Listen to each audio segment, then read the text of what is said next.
Hello. In the seventh week of the building materials course, we are going to look for the insulation in buildings.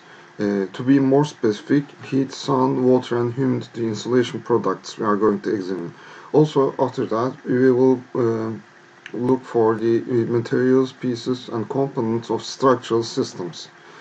Let's start with function of the building products. This is the first part of our course. We did this subject in the first week.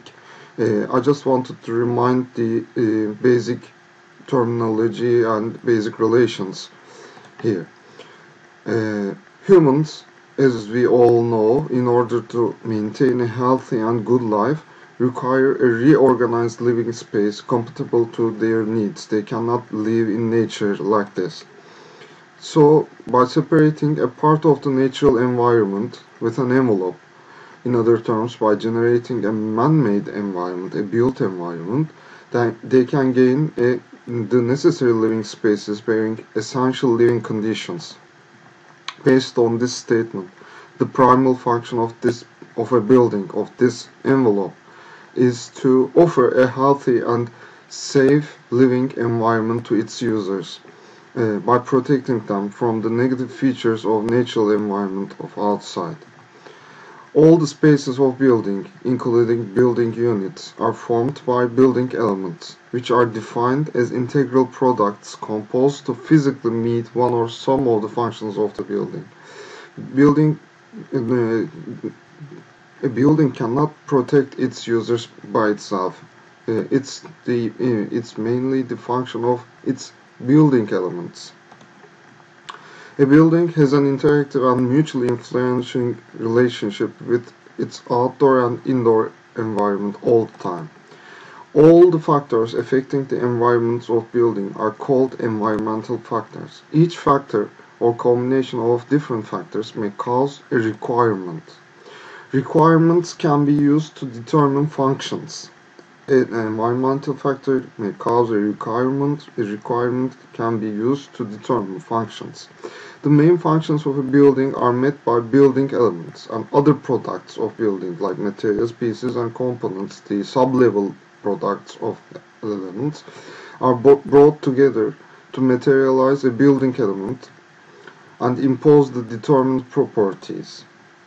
For instance, in order to determine one of the functions of a wall, separating outdoor and indoor environments of a bedroom, let's say bedroom or an office environment like this in the picture, an architect should start with research for environmental factors mutually relating indoor and outdoor environments of this unit.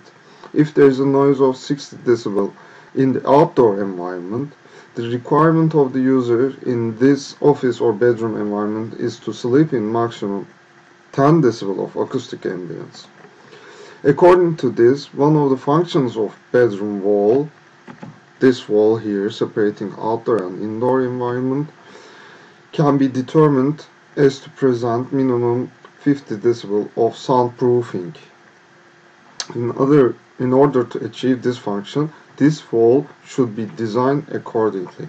We have an environmental factor of 60 decibel of outdoor noise level, the requirement of the user to work or sleep in 10 decibel of acoustic ambience. So we can say that the function of the building element, in this case it's a wall, is to supply 50 decibel of soundproofing. One of the properties of this building element to contain a component for designated soundproofing. In case of a negative condition, this can be cold or hot air, temperatures, noise, water, humidity, X-rays, fire, something else, which may affect the building products or the users adversely. This is the important part. We are not just trying to protect the users, we are also trying to protect the building and building products from negative conditions.